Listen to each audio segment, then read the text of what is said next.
अस्सलाम वालेकुम। कहानी को आखिर तक पूरा सुनिएगा और अगर आप चैनल पर नए हैं तो सब्सक्राइब ज़रूर कीजिएगा। मैं ड्यूटी पर मामूर थी। ख़ुदकुशी का एमरजेंसी केस आया।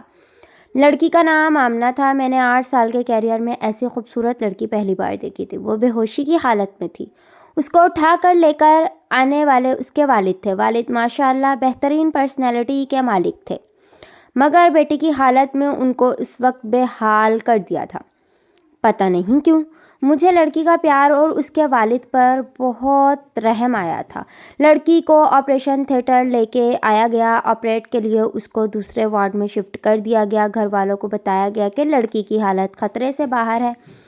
ये सुनकर लड़की का वालिद गुरबा में कुछ तकसीम करने निकल गया। मैंने उसकी वालदा को ऑफिस में बुलाया और पूछा कि आपकी बेटी को क्या हुआ है। मुख्तसरन लड़की की वालदा ने जो मुझे कहानी सुनाई वो यूं थी कि हमारी बेटी ने टेक्सटाइल इंजीनियरिंग कर रखी है। सारे वालिदैन की तरह हमारी भी ख्वाहिश थी कि हमारी बेटी भी अपने घर की हो जाए। चुनाचे हमने आमना की पसंद पूछी। हमारी बेटी ने मशरक़ी लड़कियों की तरह बोला कि जो आपका फ़ैसला होगा वही मेरा फ़ैसला होगा। उसने सारा इख्तियार हमको दे दिया।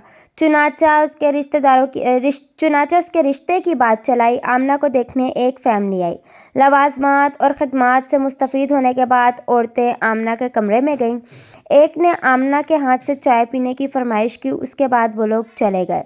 चंद दिन बाद बगैर कुछ बताए रिश्ते से इनकार कर दिया। आमना के लिए पहली बार था जब वो रिजेक्ट हुई, मगर माँ बाप की तसल्ली ने आमना को बहुत हौसला दिया। एक बार फिर आमना को देखने फैमिली आई। चाय पीने के बाद इजाज़त चाहिए और कुछ दिन बाद ये कहकर इनकार कर दिया कि लड़की को मेहमान नवाजी नहीं आती, क्योंकि उसने लड़के की माँ को टेबल से उठाकर चाय पेश नहीं की, बल्कि आम मेहमानों की तरह टेबल पर चाय रख दी। इस इनकार के साथ आमना और आमना के वालिद भी अंदर से टूट फूट गए। अल्लाह की रज़ा समझकर सब्र किया। कुछ दिनों बाद एक नई फैमिली आई। इस फैमिली के बैठते ही आमना ने उनके पाँव के जूते भी उतारे और उसी जगह चाय पेश की। उस फैमिली ने एक हफ्ते बाद ये कहते हुए इनकार कर दिया कि आपकी बेटी पर जिन्नात का साया है, वरना कोई मेज़बान पहली बार घर आता है तो उसकी इतनी मेहमान नवाजी कौन करता है। पिछले 8 सालों में 100 से ज़ायद रिश्ते आए। आमना के लिए कुछ ने यह कहकर इनकार कर दिया कि आमना की उम्र ज़्यादा हो गई है, और एहसान जताते हुए कहा अगर आप ज़्यादा मजबूर हैं तो हमारा एक 48 साल का बेटा जिसकी अपनी दुकान है उसके लिए हम आमना का रिश्ता कबूल करते हैं। इतना कहते यह आमना की माँ सिसकियाँ लेकर रोने लगी और कहा आप भी तो एक माँ हैं, और माँ जितनी भी मजबूर हो गैरों के सामने क्या कह सकती है। और मेरी बेटी कल सारा दिन मेरे सीने से लगकर रोती रही और कहती रही इन लोगों के मेयार तक आते आते मेरी उम्र ज़्यादा हो गई है। और माँ बोली न जाने कब इसने दुनिया को अलविदा करने का फ़ैसला कर लिया। और कहती रही मेरा मनहूस साया मेरी बहन को भी वालिद की दहलीज पर बूढ़ा कर देगा। मैंने आमना की वालदा को पानी पिलाया। इतने में उसका वालिद और पीछे से वार्ड बॉय कमरे में दाखिल हुआ और वार्ड बॉय ने कहा आमना होश में आ गई है। आमना की वालदा बिजली की तेज़ी से वार्ड में दाखिल हुई।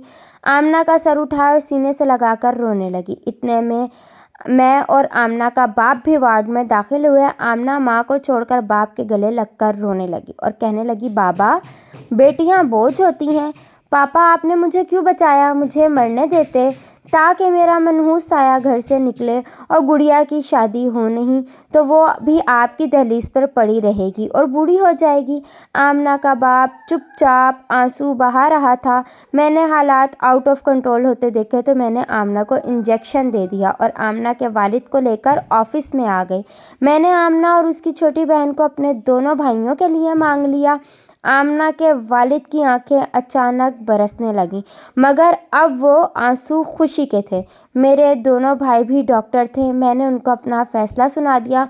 वो दोनों खुशी से कबूल कर चुके थे। वैसे ये तहरीर लिखकर मैं आप लोगों से ये इल्तिजा कर रहा हूँ, हम लोग शादी एक औरत से करते हैं, किसी हूर से नहीं।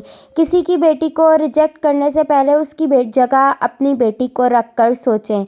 मैं हाथ जोड़कर खुदा और उसके रसूल सल्लल्लाहु अलैहि वसल्लम का वास्ता देकर یہ التجا کرتا ہوں، کسی کو بلا وجہ عیب زدہ کہہ کر ریجیکٹ نہ کرو۔